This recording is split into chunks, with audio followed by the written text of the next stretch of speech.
Welcome to Life Recovery Today with Stephen Arterburn. In the next half hour, you'll obtain insights and tools to transform your life using the biblical principles found in the 12-step program. We believe everyone can benefit from a life recovery experience because we all have struggles in life. Struggles with addictions, food, depression, anxiety, and relationships, to name a few. You'll be encouraged to see how others have found a new way of life with hope for the future through life recovery. Your host is Steve Arterburn, founder of New Life Ministries and Women of Faith, author of over 100 books, and teaching pastor at Northview Church in Carmel, Indiana, one of the 20 largest churches in America. Steve is the co-editor of the Life Recovery Bible, the #1 selling recovery Bible. With over 3 million copies sold, this is the Bible given to inmates by Prison Fellowship and the Pew Bible for the Salvation Army. Now here's Steve. Hi there. Welcome to Life Recovery Today. I love this material we're going over today because it's all about a little bit deeper type of recovery. Now, a lot of people, they make a mistake and they work the 12 steps for whatever problem that they have, and then they talk about having worked the steps. If that's the situation, then you never go deeper, you never grow after you've done that. And so what I love is when people say, I didn't work the steps. They say, I worked them and I'm working them again, or I'm really going deeper this time in working every step. Now, when you do that, you're making a choice not just to heal, but you're making a choice to heal some deeper wounds, clear up some clutter that's down in the bottom of the soul. When my wife and I worked on Healing as a Choice, we had about 30 different choices that people could make.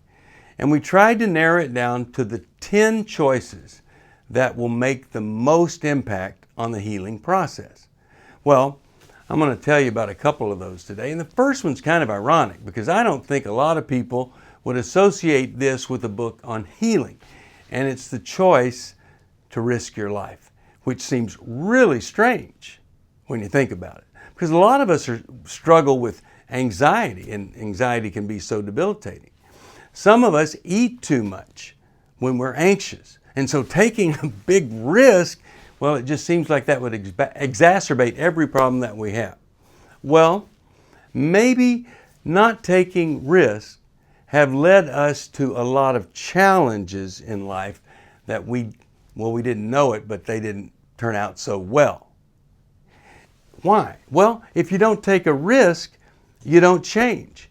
And you might be so convinced as a teenager that you know better than all these adults out there that are telling you what to do, that you get in the habit of staying stuck in whatever your belief is and not risking looking from a different perspective.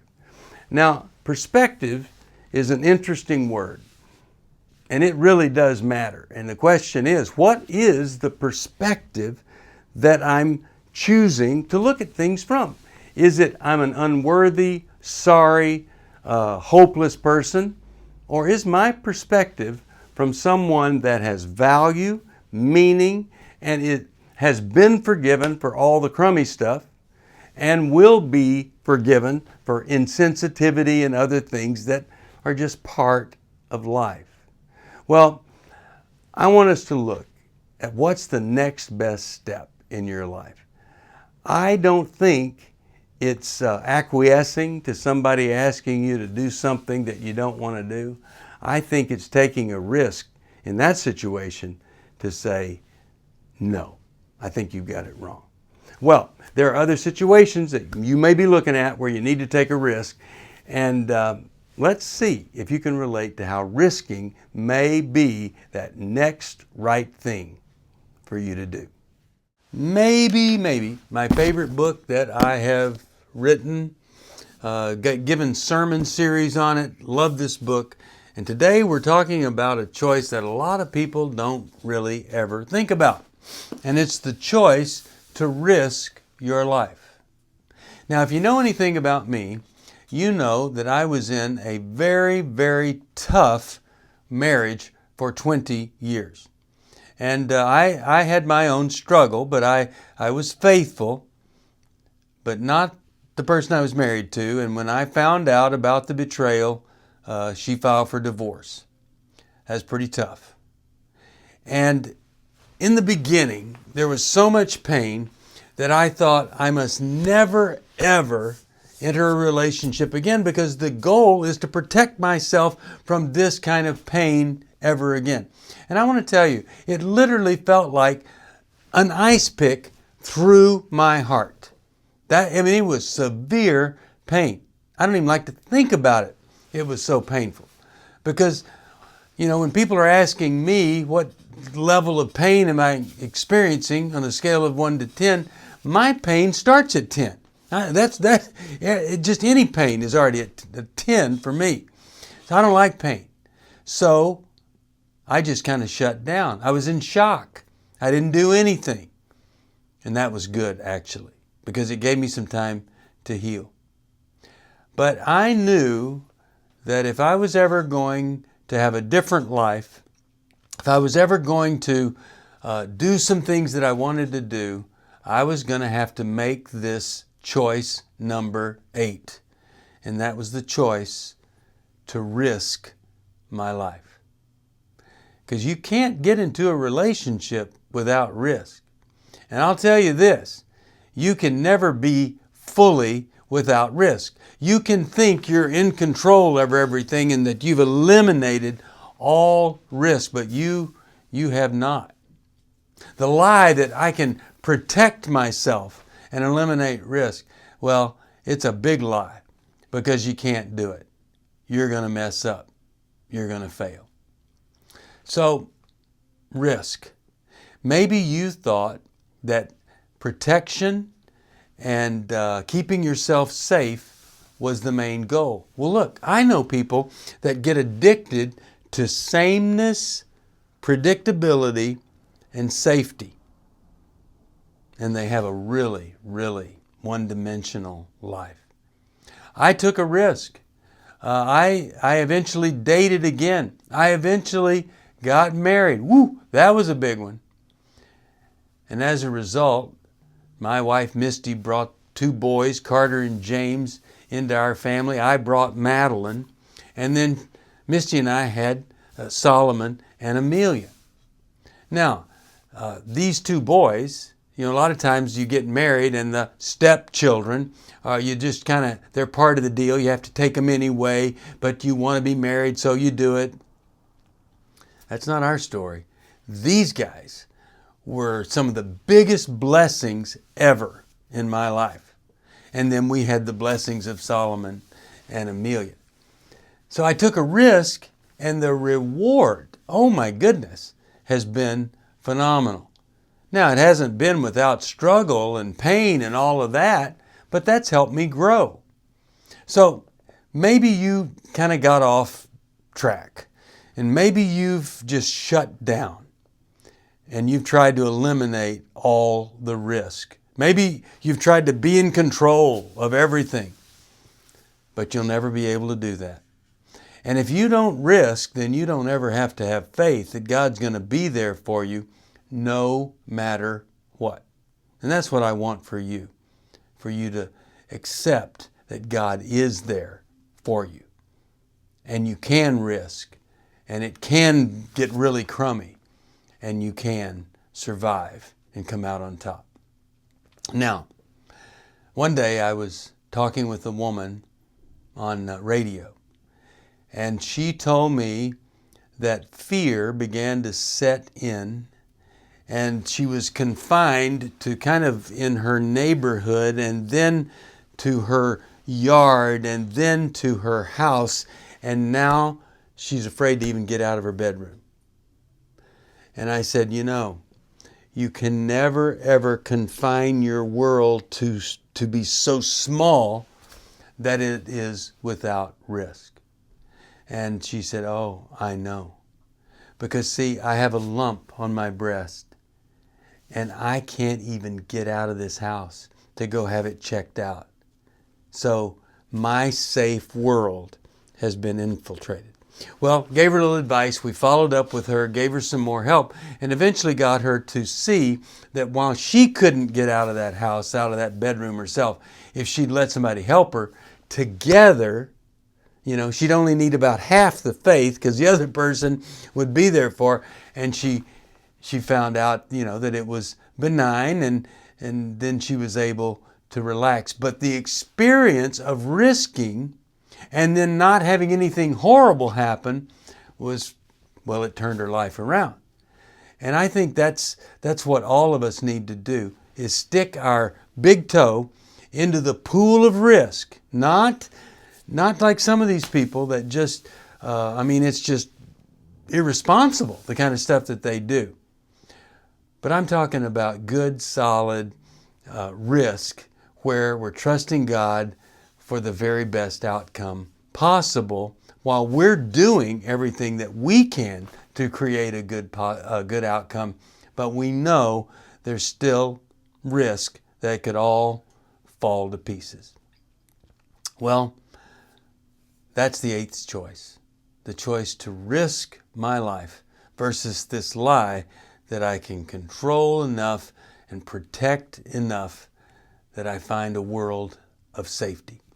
It's just not safe. You'll never be safe enough. You could be in your home and an engine can fall off an airplane. Okay, don't go there. But anyway, I'm just saying, be willing to embrace a little bit of risk. Choose not to just be a person who protects themselves all the time. Life recovery isn't just about making the courageous choice to give up an addiction or dependency. It's a journey towards health, wholeness, and becoming your very best you. If you need resources to help you in your journey, we can help. There are many life recovery resources that you can do on your own, with a group, or with your church.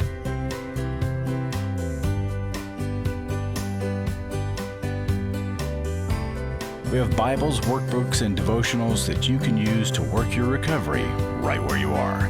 That's the beauty of life recovery.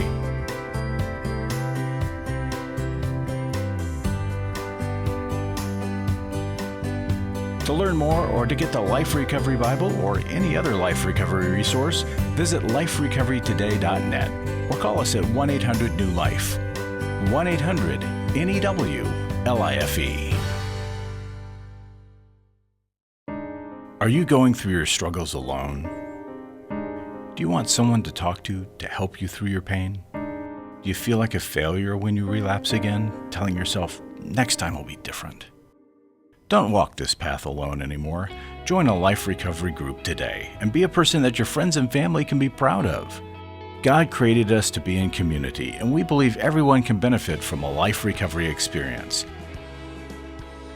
There are life recovery groups all over the country, and if there isn't one in your area, we can help you start one.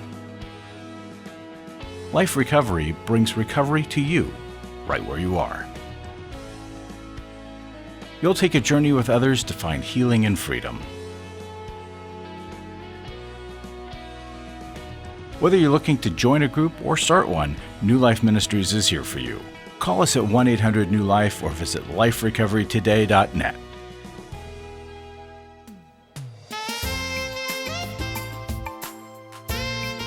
Welcome back. Now, this next segment, we're going to explore another choice. Maybe you wouldn't naturally think that this is a healing choice, but oh my goodness, is this ever going to the next level? And it's part of the 12 steps. It's working to serve other people and take the message to other people. A lot of times, you do the 12th step and you know that it has really tremendous power to help other people, but you might have forgotten that it was the power of helping another that helped the original folks get sober and is still helping a lot of us folks that want to be sober stay sober. Now, it's a really powerful part of every recovery program. And sometimes we just don't even feel ready to do it. But here's that risk. You take a risk to get involved in helping and serving others. Now, one risk in doing that is, of course, you're not going to pay attention to your own needs. You get so caught up in helping others. We don't want that. But if we take a look at what's involved in serving, remember that humility piece that we have to have in recovery? How can you serve if you don't have that? And also, how can you serve if you think you're the most valuable person in the world? Or that there's a category of people that don't deserve being served? Humility, insight, wisdom, and compassion helps us to value other folks who are struggling. So let's take a look, and then I'll be back with some closing thoughts on how can we best choose to recover and heal deeper and deeper. Now, we can't always choose to receive physical healing, but we can make some choices that usher in or give us the greatest potential that we could experience some level of emotional, spiritual, and even physical healing. Now, let's just say you were attracted to this because you need physical healing. And maybe you bought into this lie that other people have told, well, I'm not healed because there's some kind of spiritual problem going on with me. No, not true. One of the greatest examples of this is a gentleman that I met now, I guess, 16 years ago in Utah. He was dying. He was in hospice. He was so dying he was already in hospice. He had brain tumors. It was stage 4 cancer, brain cancer. And he was literally close to death, and they decided that they would bring him in and do a final MRI just to see what was going on with him. So this guy was an atheist, had no faith. He only had access to one emotion, that was anger. And so they bring him in, they do the MRI. He was married to a former Mormon who left the Mormon church, but left having developed a relationship with and accepted Jesus Christ. They do the MRI, and the doctor takes an extremely long amount of time before coming in.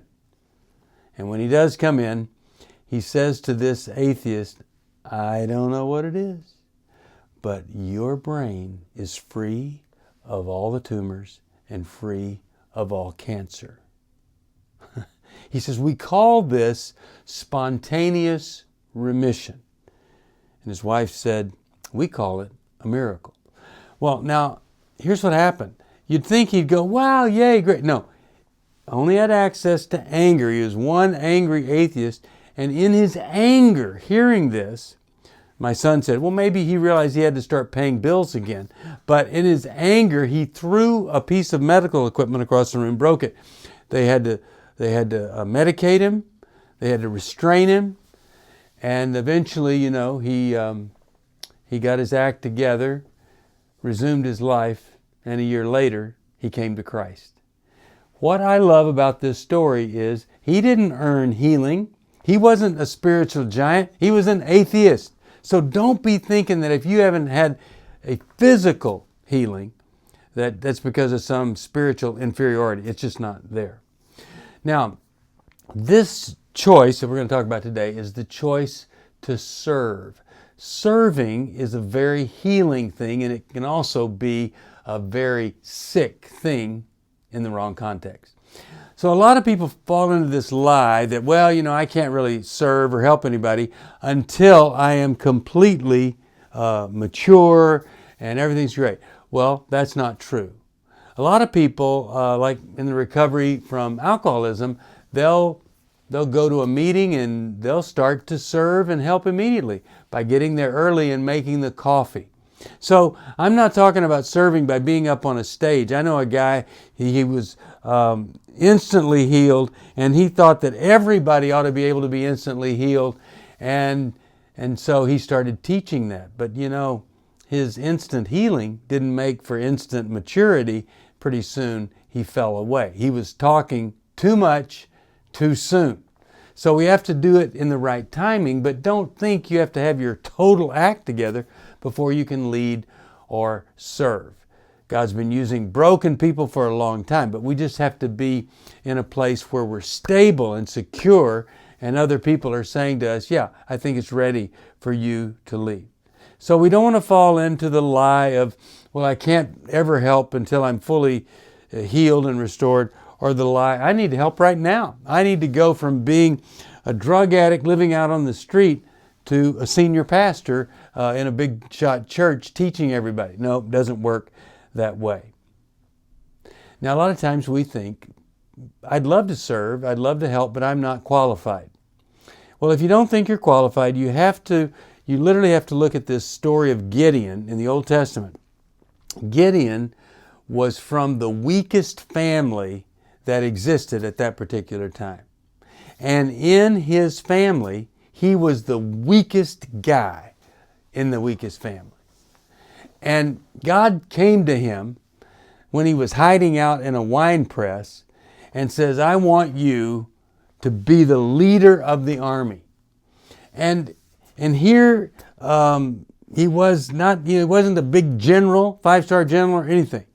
So when you look at it, he was a weak man from the weakest clan with a weak plan. That's the way I look at it.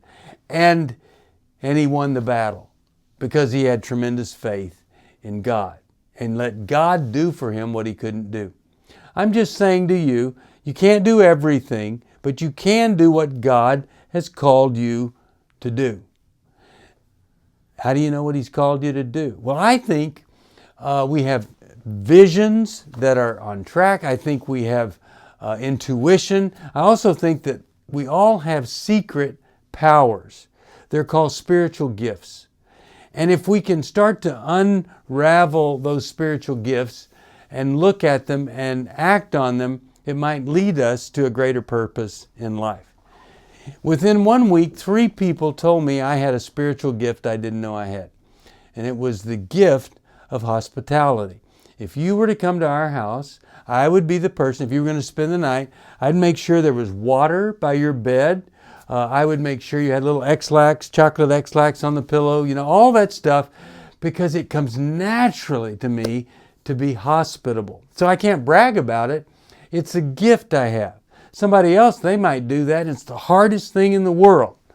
And they're the ones that deserve credit. But when you have a gift, it's a question of, do you act on the gift or not act on the gift? Do you use it to serve or not? If you use it to serve, you're doing stuff that other people might think is impossible, but you have a spiritual gift from God, whether it's teaching or administration, preaching, all sorts of different spiritual gifts. I'll give you some scriptures where you can find out about it. Romans 12, 1 through 8, Ephesians 4, 11 through 13, 1 Peter 4, 9 through 11, and 1 Corinthians 12, 7 through 10 are some places you can start that journey for what is my secret power. But I want to tell you, if you are stuck, obsessed with yourself, and you've never reached out and tried to heal another person or help another person, you really might be missing something pretty spectacular in your life. In Matthew 25, it says this, when you've done it unto the least of these, you've done it unto me. Serving others is actually serving Christ. So, what are you waiting for? Don't wait to try to find where it is you can serve. God has a calling on every person's life, including you. And when you accept that call, you start to do some things maybe you never dreamed you would do.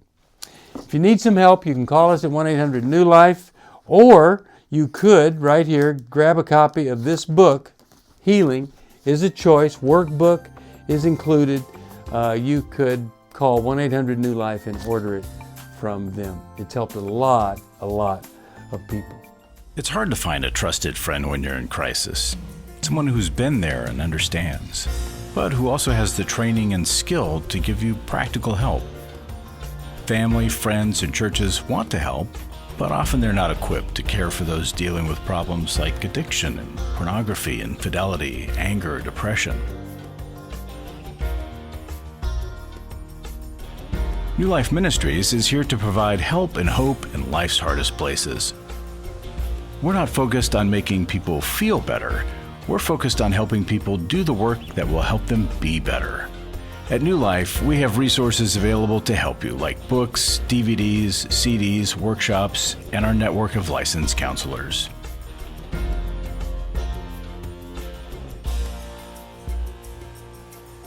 If you need help, call 1-800-NEW-LIFE and begin your new life today.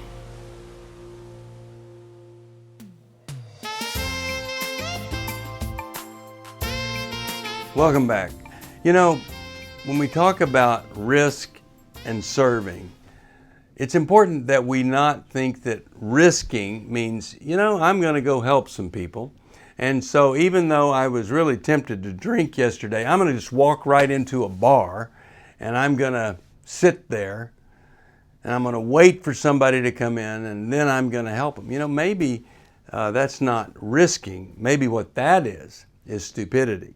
That's compromise. That's exposing ourselves to an environment at a moment where we really ought to be as far away from unsafe situations as possible. The healthy risk is me getting out of denial, me doing some healthy things that are uncomfortable. And I got to tell you this, uncomfortable situations usually for us in the area of recovery and counseling and healing, usually those are the most powerful. Quite frankly, I don't enjoy men's groups, but I'm enjoying the men's group I'm in. I kind of exaggerate how much I don't enjoy them, and then once I'm in them, well, they're fantastic. So maybe the risk that you've been taking is an unhealthy risk, and we can bring that back into being a healthy risk. Serving is a risk because we can get lost in whatever it is that we're doing to serve, or we can use it to say things to ourselves like, this is benefiting this person and this is benefiting me, and if I'm having a bad day, I need to go where other people can be helped, and when I watch their day be better because of the impact on me. That's a healing choice. Now, if you need help, we want to help you. We're here, and all you have to do is call 1-800-NEW-LIFE. And when you do, what do we have for you? Well, we don't have this. This is one of the first Life Recovery Bibles ever that was produced, over 25 years ago. It's in the New Living. It wasn't even a translation back then, but now, we have the second edition with notes and features that the first edition didn't even have. If you need a Life Recovery Bible, you call us 1-800-NEW-LIFE. We have a starter kit for starting a group, and you know what it takes to start a group? You and one other person. That's a group, and it hopefully will just build from there. But if you need help, it's 1-800-NEW-LIFE. We mean that. You don't have to live the old way, you live the new way. And the new way should lead you to peace and power. See you next time. Thanks for joining us for Life Recovery Today with Stephen Arterburn. We hope this program has helped you integrate God's truth and wisdom into your recovery journey.